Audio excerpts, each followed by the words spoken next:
वर्षानुवर्षाचा फार्स खेळला जातो. विधानसभेच्या वेळेला विरोधी पक्ष बहिष्कार टाकतो सत्ताधाऱ्यांच्या चहापानावर.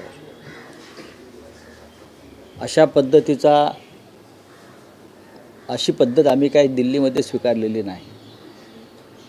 त्याच्यामुळे राहुल गांधी येतात, विरोधी पक्षनेते, मल्लिकार्जुन खरगे येतात, राज्यसभेचे विरोधी पक्षनेते, आणि सत्ताधारी पक्षाचे संसदीय कार्यमंत्री येतात आणि सर्व पक्षाची चर्चा करतात. पण त्या चर्चेमध्ये विरोधी पक्षांच्या ज्या मागण्या असतात एखाद्या विषयावर चर्चा करण्यासंदर्भात, त्या मान्य होतीलच असं नाही. तरीही एक फार मोठी संसदीय परंपरा आहे एकत्र बसून निर्णय घेण्याची. ती प्रक्रिया आणि ती पद्धत चालू ठेवलेली आहे. आज सगळ्याच पक्षाचे नेते तिकडे असतील, काही नसतील. कारण अर्थसंकल्प यावेळेला रविवारी सादर होतो आहे, 1 फेब्रुवारीला. अर्थसंकल्प सादर करण्याची तारीख ही 1 फेब्रुवारी असते. ती चुकू नये, ती परंपरा तुटू नये, त्याच्यामुळे रविवारी संसद सुरू ठेवलेली आहे. आणि आम्ही सगळे यावेळेला मी 2 अधिवेशनाला जाऊ शकलो नाही, पण यावेळेला मी जाणार आहे. राष्ट्रपतींनी ॲट होम रिसेप्शन ठेवलं होतं, त्यामध्ये राहुल गांधींनी एक गमछा घातला नाही म्हणून त्यांना सध्या टार्गेट केलं जातंय. भाजपनं ट्विट करत त्यांचे फोटो टाकलेत, मात्र राजनाथ सिंह यांनी तो घातलेला. अनेकांनी घातले नाही आहेत, माझ्याकडे खूप फोटो आहेत. गमछा घातला नाही म्हणून त्याच्यावर टीका करणं किंवा त्यांना कुठल्या तरी विचारसरणीचा ठपका लावून किंवा राष्ट्रद्रोही मानणं हे भारतीय जनता पक्षाचा खेळ आहे. पण राजनाथ सिंगला तुम्ही राष्ट्रद्रोही वगैरे मानणार का? किंवा नॉर्थ ईस्टच्या विरोधातले त्यांच्या भूमिका आहे तसं कोणी मानेल का? पण नाही, भारतीय जनता पक्षाकडे भरपूर वेळ आहे बरं का, भरपूर पैसे आहेत त्यांच्या IT डिपार्टमेंटला देण्यासाठी. त्याच्यामुळे हे होत असतं. मुख्यमंत्री फडणवीस यांनी तुमचे विचार संकुचित आहेत म्हणूनच तुम्ही कोश्यारींना विरोध केला असं म्हटलेलं आहे. त्यांनी समर्थन केलेलं आहे, कोश्यारींना जो सन्मान दिला त्याच्यावर. छत्रपती शिवाजी महाराजांचा अपमान करणाऱ्यांना विरोध करणं किंवा महात्मा फुले यांचा अपमान करणाऱ्यांना विरोध करणं हा विचार जर महाराष्ट्राच्या मुख्यमंत्र्यांना संकुचित वाटत असेल तर मी त्यांना कोपरापासून दंडवत घालतो बरं का. आमचं सरकार पाडलं वगैरे ठीक आहे, आमचं सरकार पाडून तुम्हाला बेकायदेशीरपणे मदत केली सत्तेवरती आणण्यासाठी, हा विषय बाजूला ठेवा. घटनेचा खून, लोकशाहीचा खून, लोकशाहीची हत्या हे बाजूला ठेवा. पण छत्रपती शिवाजी महाराजांचा अवमान,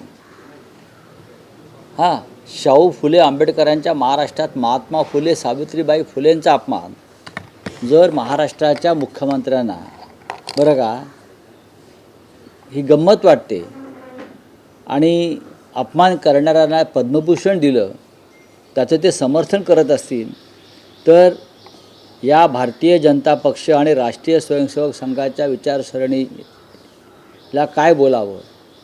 देशद्रोही तर म्हणता येणार नाही, कारण यांच्यासारखे राष्ट्रभक्त जगात नाहीत. इतरांना देशद्रोही म्हणू शकतात पण ह्यांना देशद्रोही म्हणता येणार नाही.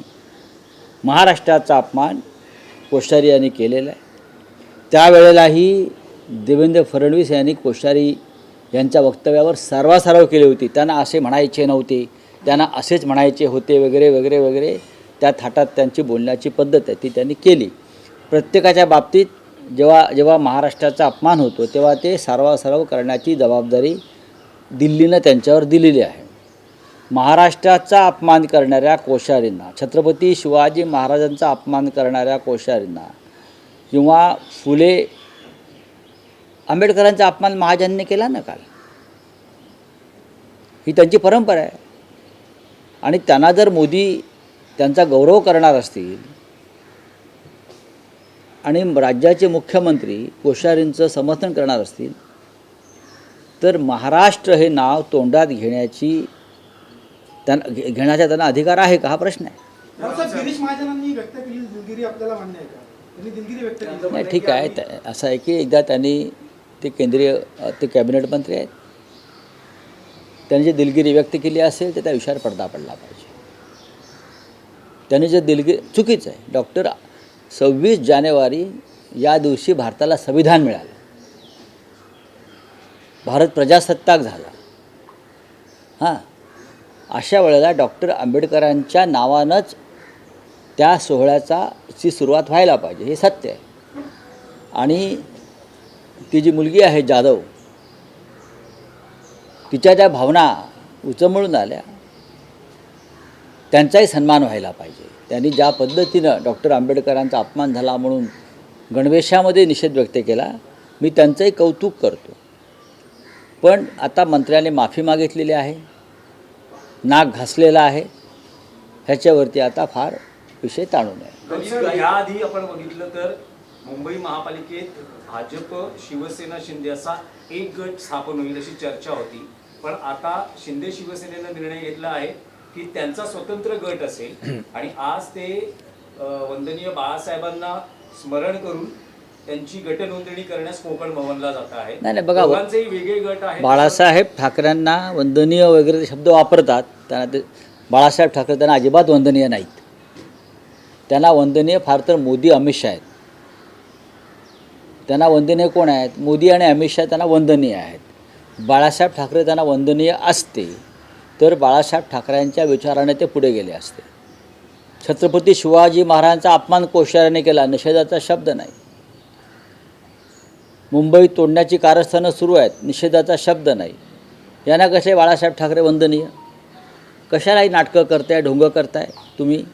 हां, मोदी वंदनीय आहेत, अमित शहा वंदनीय आहेत, जय शहा त्यांना वंदनीय आहेत, बरं का? असे अनेक लोक त्यांना वंदनीय असतील. पण हिंदुहृदय सम्राट माननीय बाळासाहेब ठाकरे आम्हाला वंदनीय आहेत असं बोलणं म्हणजे बाळासाहेबांचा आणि संपूर्ण मराठी जनांचा अपमान करण्यासारखा आहे. ही ढोंग, ही नाटकं लवकरच बंद पडतील. नाही, पण राऊतसाहेब, पुढचे 2 दिवस आहेत अर्ज महापौर पदासाठी सादर करण्यासाठी. बरं, फेब्रुवारीच्या पहिल्या आठवड्यात मुंबईला मोठ्या कालावधीनंतर महापौर मिळतो आणि तो आता भाजपचा असेल हे आता जवळपास निश्चित आहे. अशा वेळेस शिंदे शिवसेनाही भाजपच्याच महापौरांना पाठिंबा देईल. बघा, शिंदे शिवसेना ही भाजपचं अंगवस्त्र आहे. किती रुसणार? हा तर एखादी साडी चोळी पदरात पाडून घेईल, बाकी काही नाही ना घेणार. एखादी आवडीची साडी चोळी पदरात पाडून घेईल ही रुसकीबाई. याच्या पलीकडे काय करणार मला सांगा ना तुम्ही? यांच्या हातात आहे काय? त्यांना दिल्लीतून डोळे वटारले असतील अमित शहाने, त्यांचा पक्ष आहे तो. शिवसेना असती आमच्यासारखी तर आम्ही केला असतं ना, आम्ही लाथ मारली. आमच्यामध्ये लाथ मारण्याची हिंमत आहे ना, स्वाभिमानासाठी. मराठी माणसं आहोत आम्ही. पण अजूनही महापौर ठरलेला नाहीये. ठरेल ना, महापौर भाजपचाच होईल. नंतर MMR मधले महापौर हे पहा की महापौर हा भारतीय जनता पक्षाचाच होईल. अमित शहाना, मोदींना मुंबईवर जर ताबा मिळवायचं जे का स्वप्न आहे त्यांचं पूर्णपणे, त्याच्यामुळे ते आपला स्वतःचा महापौर करतील आणि 2.5 वर्षांनंतर वगैरे काही कोणाला मिळणार नाही. आपले नगरसेवक उपस्थित राहणार का? आपले नगरसेवक उपस्थित राहणार. जितक्या गांभीर्यानं आपण महापालिका निवडणुका लढवल्या, आता या महापालिका संपल्यानंतर जिल्हा परिषद आहे. महायुतीचे नेते सगळीकडे त्यांच्या प्रचाराच्या सभांचा धडाका असणार. अशा वेळेस शिवसेना, उद्धव बाळासाहेब ठाकरे पक्ष गांभीर्यानं जिल्हा परिषद निवडणूक लढवणार आहे का?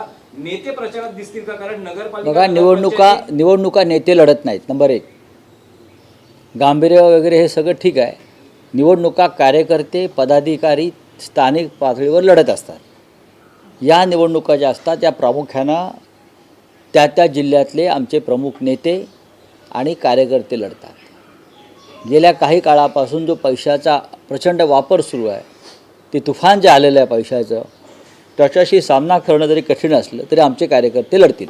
एका बाजूला उपमुख्यमंत्री आणि मुख्यमंत्री, त्यांना काम काय आहे? त्यांना मंत्रालयात बसून राज्याचा कारभार करायचा. हो, करतात का? डेप्युटी CM किंवा चीफ मिनिस्टर, मुख्यमंत्री ह्यांनी खरं म्हणजे मंत्रालयात बसून या राज्याचा कारभार करणं अपेक्षित आहे. पण ते 24 तास राजकारण आणि निवडणुकीत गुंतलेले आहेत. शिंदेच्या शिवसेनेत जाण्याची प्रक्रिया सुरू आहे असं उदय सामंत बघा की एक लक्ष, बघा स्वतः उदय सामंत भाजपात चालले. एका मोठ्या गटासह. तुम्हाला माहिती आहे का? हे तुम्हाला माहिती आहे का? डाऊसमध्ये काय चर्चा झाली माहिती आहे का? रावसाहेब, ती प्रोसेस सुरू झाली आहे का? ती प्रोसेस सुरू झाली आहे? अंबादास दानवेंचं कशाला तुम्ही नाव घेता? अंबादास दानवे कडवट शिवसैनिक आहेत. अंबादास दानवे आयुष्यभर एका पक्षात राहिलेले आहेत. अंबादास दानवे यांनी 3-4 पक्ष बदललेले नाहीत. जिथे सत्ता तिथे ते गेले नाहीत. अंबादास दानवे आमचे सहकारी आहेत. तुमचा काय प्रश्न आहे? कार्यकर्त्यांना बळ बळ मिळतं. मिळतं. ते आम्ही बघू ना, आम्ही पाहू ना. ते आमच्या कार्यकर्त्यांना कसं बळ द्यायचं ते आमच्यावर सोडा ना. आम्ही पैशाचं बळ देऊ शकत नाही. कशा प्रकारे बळ द्यायचं हे पक्षावर सोडून द्या, आम्ही बघू. सभा आठवड्यात घेणार आहे. आहे. आठवड्यात बघा, अहो ते 50 घेतील. त्यांना काम काय? त्यांच्या हातात अशी हेलिकॉप्टर्स आहेत, त्यांच्या हातात अशी चार्टर विमानं आहेत, त्यांच्या हातात अशी पैशाने भरलेले कंटेनर्स आहेत. तुम्ही त्याची तुलना करू नका. त्यांना दुसरं काम काय? राज्यात सत्तेवरती आल्यापासून जनतेच्या हिताचं, राज्याच्या हिताचं एकतरी काम ते करू शकलेत का? फक्त निवडणुका लढवणं, निवडणुका जिंकणं, माणसं फोडणं, माणसं विकत घेणं, हीच त्यांची लोकसेवा आणि महाराष्ट्रीय सेवा आहे. हा त्यांचा महाराष्ट्र धर्म आहे. नाही, पण राऊतसाहेब, मुख्यमंत्री असं सांगतात डावोसहून त्यांनी जवळपास 30 लाख कोटींची गुंतवणूक आणली. गेल्या वेळेस 16 लाख कोटी होती, यावेळेस 30 लाख. त्यांनी आधी मागची 16 लाख कोटीचा हिशोब दिला पाहिजे. मागच्या 16 लाख कोटीचा हिशोब झाला, बॅलन्स शीट टॅली व्हायला पाहिजे ना. वकील आहेत ते, आणि त्यांच्या मंत्रिमंडळात काही चार्टर्ड अकाउंटंट आहेत, गिरीश महाजनसारखे. त्याच्यामुळे त्यांनी मागचे 16 लाख, त्याच्या आधी पण गेले आहेत ते डावसला. आमच्याकडल्या काही मंत्र्यांनी डावसला घरं घेतलेली आहेत, जाणं येणं कायम राहावं म्हणून. डावस फार सुंदर शहर आहे स्वित्झर्लंडमधलं. दलित गायिका अंजली भारती यांनी मुख्यमंत्र्यांच्या पत्नीबद्दल आक्षेपार्ह वक्तव्य केलं एका गाण्यामधून, आणि त्याच्यावर आता महायुतीचे नेते म्हणतात की त्यांच्यावर कारवाई झाली पाहिजे. बघा, मुख्यमंत्र्यांच्या पत्नी त्या आहेत अमृताजी, तरीही एखाद्या महिलेविषयी अशा प्रकारचं मी काय त्यांचं वक्तव्य ऐकलं नाही. पण आक्षेपार्ह वक्तव्य त्यांच्याविषयी केलं असेल तर त्याचं समर्थन करता येणार नाही. विशेषतः त्या स्वतः एक कलाकार आहेत, अमृता फडणवीस. त्या स्वतः संगीत क्षेत्रात त्यांचं नाव लौकिक आहे, आणि त्यांच्यावरती अशा प्रकारे मला कोणी काय म्हटलेलं माहीत नाही, पण तसं असेल तर मी निषेध करतो. अखिल भारतीय किसान सभेच्या वतीनं आंदोलन सुरू आहे. हजारो आदिवासी आणि शेतकरी मुंबईच्या दिशेने वाटचाल करतायत. लाल वादळ मुंबईत धडकण्याची शक्यता आहे. अजूनही सरकारकडून काही नाशिकवरून हजारो आदिवासी बांधव इथे निघाले आहेत. 8 दिवसापूर्वी पालघर जिल्ह्यातले हजारो आदिवासी बांधवांनी धडक मारली. चंद्रपूर, गडचिरोली येथे आदिवासींची आंदोलनं सुरू आहेत. जल, जमीन, जंगल ह्याच्यावर आदिवासींचा अधिकार आहे, हक्क आहे, आणि महाराष्ट्रामध्ये त्याच्यावरती अतिक्रमण आणि आक्रमण होत आहे उद्योगपतींच्या माध्यमातून. आणि हे सगळे उद्योगपती भारतीय जनता पक्षाचे देणगीदार आहेत. हे लाल वादळ नसून, याला फक्त लाल वादळ म्हणू नका, हा महाराष्ट्रातील आदिवासींचा उठाव आहे. पण देवेंद्र फडणवीस बरं का, जे 50 सभा घेणार आहेत जिल्हा परिषदेसाठी, 50 सभा घेणार आहेत, त्यांनी एकदा पालघरचे आदिवासी ज्यांनी आंदोलन सुरू केलेलं आहे, आणि हे नाशिकवरून निघालेले आदिवासी हजारोच्या संख्येनं, त्यांच्याशी चर्चा करावी आणि मग त्या 50 सभा घ्याव्यात. तुमच्या 50 सभांना विचारतं आहे कोण? जनता रस्त्यावर आहे. आदिवासी जो इकडला मूळ मालक आहे या महाराष्ट्राचा, डोंगर दऱ्यांचा, जंगलांचा, जलसंपत्तीचा, तो अशांत आहे, तो अस्वस्थ आहे, आणि तुम्ही 50 सभा घ्यायच्या गोष्टी करताय का जिल्हा परिषदेसाठी? जे केंद्र सरकारनं पुरस्कार दिले त्यामध्ये श्रीरंग लाड यांना पद्मश्री पुरस्कार दिला कृषी क्षेत्रासाठी. त्यांचं असं म्हणणं आहे की आत्महत्येसाठी शेती जबाबदार नाही, शेतीला बदनाम केलं जाते, आत्महत्येचं कारणं वेगळीच आहेत.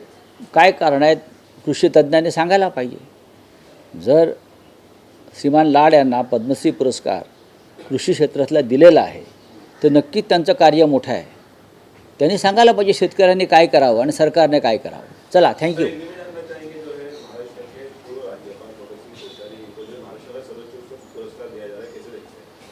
देखिए, मैंने कल भी उसके ऊपर बात किया है. कोश्यारी जी से हमारी कोई व्यक्तिगत दुश्मनी नहीं है. वो भारतीय जनता पार्टी के नेता है, उत्तराखंड के मुख्यमंत्री भी रहे हैं, राष्ट्रीय स्वयंसेवक संघ के प्रचारक रहे हैं, तो एक प्रचारक को, आरएसएस के प्रचारक को पद्म भूषण से सम्मानित किया। वो उनकी बात है, उनकी सरकार है, उनकी विचारधारा के लोग हैं। बात ऐसी है कि जब कोश्यारी जी महाराष्ट्र में थे तो खुलेआम छत्रपति शिवाजी महाराज महात्मा फुले का इंसल्ट किया राज्यपाल पद पर बैठे हुए व्यक्ति ने, तो महाराष्ट्र का मन तो दुखी है ना कि शिवाजी महाराज का अपमान करने वाले को, महात्मा फुले सावित्रीबाई फुले का अपमान करने वालों को अगर मोदी जी की सरकार पद्म भूषण से उनका गौरव करती है तो हम निषेध करेंगे उसका। हमको ये मंजूर नहीं है।